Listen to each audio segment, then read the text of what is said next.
Lady doctor से हैवानियत की इंतहा पार करने वाली खौफनाक घटना से पूरे देश में आक्रोश है। मामला सीबीआई के हाथ है, लेकिन अभी भी सीबीआई के हाथ कुछ ठोस सबूत नहीं मिले हैं। ऐसे में इस खौफनाक रेप मर्डर केस में सीबीआई ने सियालदाह कोर्ट की मंजूरी पर संदीप घोष, संजय रॉय सहित 7 लोगों का पॉलीग्राफी टेस्ट किया है।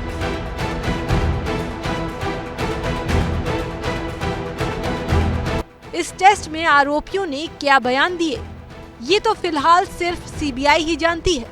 लेकिन सबसे बड़ा सवाल ये कि क्या पॉलीग्राफी टेस्ट के दौरान दिए गए बयान सही होंगे। बता दें कि कानून के हिसाब से पॉलीग्राफी टेस्ट के नतीजे की कोर्ट में कोई वैधता नहीं है। ऐसे में सवाल उठ रहा है कि जब कोर्ट में इसकी वैधता नहीं है, सीबीआई समेत तमाम जांच एजेंसियां ये टेस्ट क्यों कराती हैं? और क्या किसी भी अपराधी का ऐसा टेस्ट कराया जा सकता है? बता दें कि पॉलीग्राफी टेस्ट के लिए सिर्फ केवल कोर्ट की ही मंजूरी नहीं चाहिए होती। कोर्ट के सामने आरोपी भी इस टेस्ट के लिए सहमति देता है, उसके बाद ही जांच होती है। हालांकि अगर आरोपी जांच से मना कर दे तो पॉलीग्राफी टेस्ट नहीं होता है। इसका मतलब साफ है कि किसी भी आरोपी या दोषी का पॉलीग्राफी टेस्ट उसकी मंजूरी के बिना नहीं किया जा सकता। किसी भी शख्स को खुद के खिलाफ गवाही देने के लिए किसी तरह से मंजूर नहीं किया जा सकता। पुलिस या किसी अन्य जांच एजेंसी के सामने दिए गए बयान कोर्ट में तब तक मान्य नहीं होते जब तक मजिस्ट्रेट के सामने उसकी तस्दीक न हो जाए।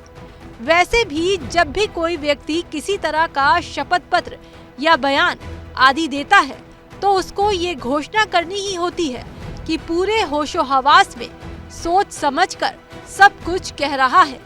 ऐसे में एजेंसी के सामने किसी भी स्थिति में कुछ कहने या ना कहने से कानूनी तौर पर कोई असर नहीं पड़ता।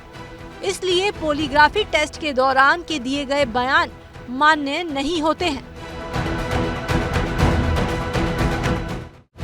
पॉलीग्राफी टेस्ट को ही लाई डिटेक्टर टेस्ट के नाम से भी जाना जाता है। इस दौरान किसी व्यक्ति को जांचने वाली मशीन शरीर से जोड़कर उससे सवाल पूछे जाते हैं। अगर कोई व्यक्ति झूठ बोलता है तो उसके ब्लड प्रेशर, दिल की धड़कनों, सांसों की तारतम्यता और पेट में घूमने वाले द्रव्य की गति में अंतर आ जाता है। ब्रेन मैपिंग टेस्ट भी इसी से मिलता जुलता होता है। जबकि नार्को टेस्ट में किसी व्यक्ति को कुछ ऐसी दवाएं दी जाती हैं जिनके सेवन के बाद वो चाहकर भी कुछ छुपाने में लाचार हो जाता है। इस टेस्ट के दौरान व्यक्ति के होशो हवास पर रहने पर सवाल उठते हैं। हालांकि किसी तरह की कानूनी वैधता न होने के बावजूद पॉलीग्राफी टेस्ट या ऐसे दूसरे टेस्ट सिर्फ इसलिए कराए जाते हैं जिससे एजेंसियों को जांच में मदद मिल सके।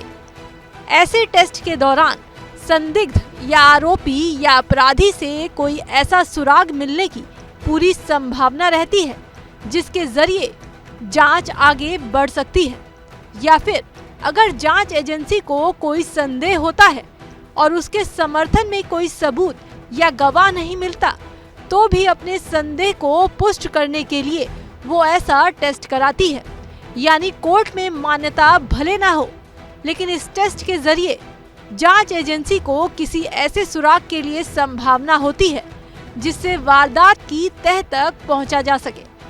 ऐसे में जिस कोलकाता कांड ने पूरे देश को हिला दिया है, उसमें आरोपियों समेत 7 लोगों के पॉलीग्राफी टेस्ट से सीबीआई को किसी बड़े सुराग के मिलने की संभावना है जिससे इस दिल दहला देने वाली वारदात के असली गुनाहगार का पर्दाफाश हो सके।